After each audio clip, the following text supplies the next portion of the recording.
黑金级安保公司。看到招牌，克莱恩愣了好久，有种意料之外但情理之中的感觉。还真是不知道该怎么吐槽啊。他摇头失笑，拾级而上，伸出右手轻敲了半掩的房门。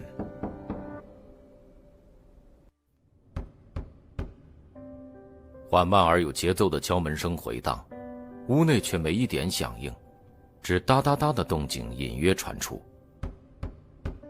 克莱恩又重复了一遍，依旧是同样的结果。他改敲为推，让缝隙变大，目光随之望入，看见了一组不知是不是接待用的古典沙发、软面靠椅和原木色茶几，看见了正对面的一张桌子，以及桌子背后脑袋低垂、一点一点的棕发女孩。虽然安保公司的牌子只是伪装，但也未免太不职业了吧？这是多久没生意上门了？好吧，你们也不需要什么生意。克莱恩一边腹诽一边靠拢，在桌子之上，在女孩耳边又敲了2下。棕发女孩一下坐直，双手猛地拿起面前摊开的报纸，挡住了脸庞。廷根市老实人报，好名字。克莱恩默念着报纸朝向自己那面的抬头。直通康斯顿城的蒸汽列车飞翔号今日开通。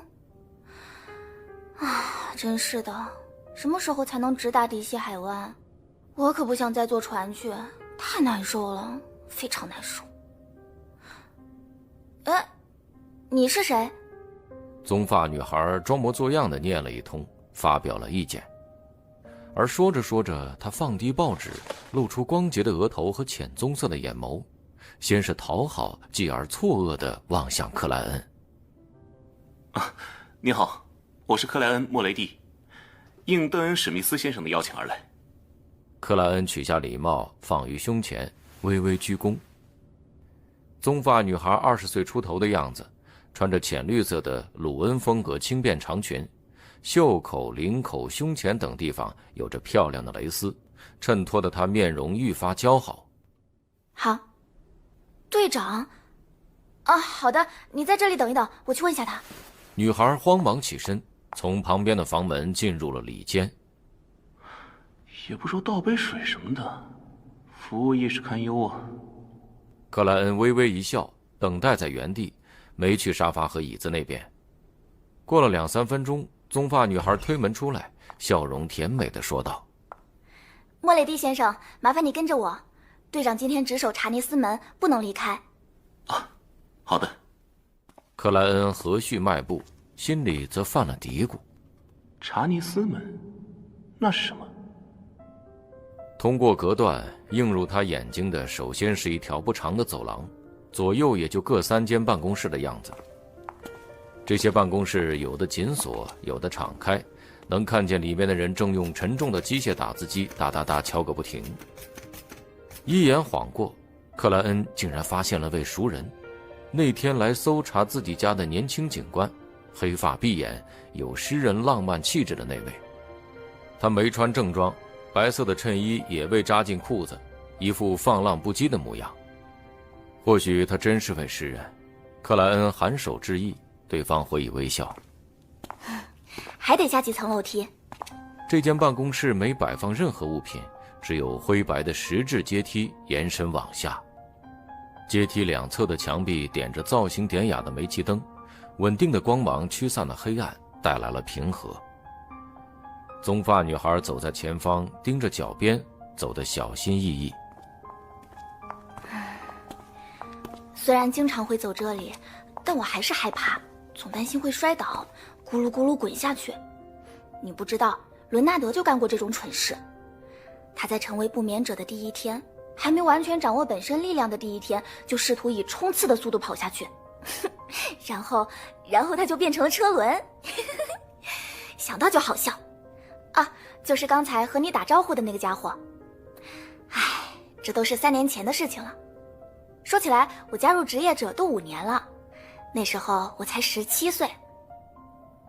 女孩边看路边自来熟地说着，忽然他隐蔽地拍了下额头道：忘了自我介绍了，我叫罗珊，父亲是职业者正式队员，5年前牺牲在了一次意外里。以后我们应该就是同事了，应该用同事这个词吧，还不能算队友，毕竟我们都不是非凡者。希望能有这个荣幸，但最终还是得看史密斯先生怎么说。克莱恩打量着封闭的四周，只觉两人开始进入地底，石壁渗透出冰冷的湿意，驱散了夏日的炎热。放心，能让你直接来这里，说明队长同意了。我一直都有点怕队长，虽然他很和蔼，很照顾人，给我父亲的感觉，但不知为什么，就是害怕。罗珊说话的嗓音就像含了一块糖。克莱恩幽默回应道：害怕父亲不是正常的吗？有道理。罗珊在拐角处伸手扶了下墙壁，说话间，两人走完了盘旋往下的阶梯，来到石板铺成的平地。这是一条长长的过道，两侧墙壁上同样镶嵌着金属栅格围出的煤气灯，光芒挥洒于下，将克莱恩和罗珊的影子拖得老长。克莱恩敏锐注意到，墙上每隔一段距离就有一枚黑暗圣辉，那是黑夜女神的象征。深黑为底，璀璨点缀，簇拥着刚好一半的绯红之月。这些圣辉似乎没什么特殊，但行走于他们之间，克莱恩的心境却逐渐凝和。罗珊也闭上了嘴巴，不再像刚才那样闲谈聊天。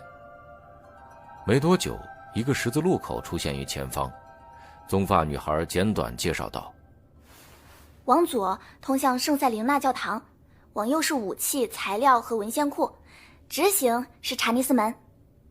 圣塞琳娜教堂，佐特兰街难道就在红月亮街的背面？克莱恩听得呆了呆。红月亮街圣塞琳娜教堂是黑夜女神教会的廷根市总部，是本地虔诚信徒们都向往的神圣之地。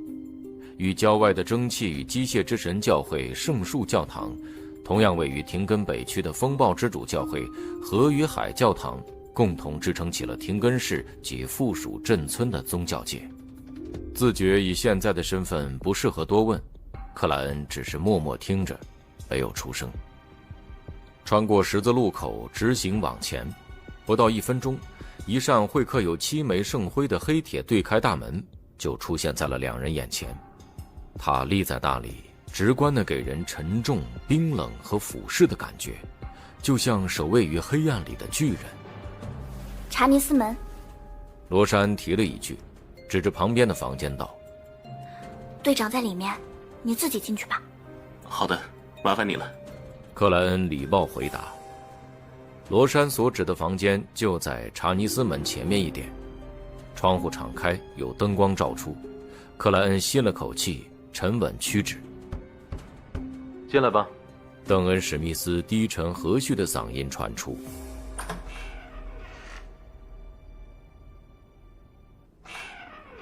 克莱恩轻轻推开虚掩的房门，看见里面只有一张桌子和4把椅子。高发际线的邓恩·史密斯穿着昨晚那款黑色风衣，悠闲地读着报纸，胸前纽扣附近有一条金色的表链。坐吧。考虑好了，确定要加入我们？邓恩放下手头的报纸，微笑问道。克莱恩取下帽子，行了一礼，坐到桌旁，缓慢点头道：是的，我确定。那你看一下这份契约。现在大家喜欢叫合同。邓恩拉开桌子抽屉，拿出了1式2份的契约，上面的条款并不多，大致都是邓恩·史密斯之前说过的那些，重点在保密条款，在违反者不再通过王国法庭，而是直接被黑夜女神教会的仲裁庭审判，就像士兵、军官得上军事法庭一样。5年契约，2磅10苏勒的周薪，10苏勒的保密和风险补贴。克莱恩一一读完，正色回答：我没问题。那就签吧。邓恩指了指桌上的暗红钢笔和墨水道。克莱恩先用废纸试了试钢笔，接着隐蔽地吸了口气，在2份契约的对应位置都签上了自己的大名克莱恩·莫雷蒂。他因为还没有印章，最后只能按上指纹。邓恩收回契约，从抽屉里拿出一枚印章，分别盖于末尾和几个重点处。做完这一切，他站起身，一手递还一份合同，一手伸向了克莱恩。欢迎，从现在开始，你就是我们的一员了。但是注意，合同也得保密。克莱恩跟随站起，边接过合同，边握住对方的手，笑道：“那我该称呼您队长了。”是的。邓恩灰色的眼眸在昏黄的环境下异常幽邃。握手之后，两人分别坐下。克莱恩看了眼合同上的印章，发现文字是鲁恩王国阿霍瓦郡廷根市职业者小队。我真没想到你们会用黑金级安保公司来遮掩。他随口笑道：“其实我们还有另外的招牌。”邓恩从抽屉里拿出了一张纸，上面盖有市政府和警察部门的双重印章，内容则是2行单词：鲁恩王国阿霍瓦郡警察厅特殊行动部第7小组。前4组是承担安保的正常警察，比如要员保护组、重要场所保护组等。但是从第5组开始，就针对郡内的各个市的超自然事件了。我们第7小组负责根廷市女神信徒相关的事件。如果有不同信仰者存在，就按照地域划分。我们主要是北区、西区和金梧桐区等地方。邓恩大概介绍了一下。隶属于风暴之主教会代法者队伍的第6小组负责码头区、东区和南区。大学区和郊外归第5小组，也就是机械之心在廷根的小队。克莱恩对这事儿找不到什么想问的，转而笑道：“这要是真有人因为黑金级安保公司的牌子上门委托任务，那怎么办？”接啊，为什么不接？只要不影响日常的事务就行。邓恩语速平缓而幽默地回答：“赚到的钱就当额外补贴，队员们都挺乐意的。反正找猫找狗这种麻烦又琐碎的小事，现在基本都被私家侦探们包揽了。”我们这个职业者小队一共有多少人啊？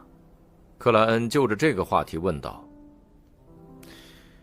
超自然事件并不多，非凡者更不多。整个廷根市的职业者正式成员也才6个，包括我。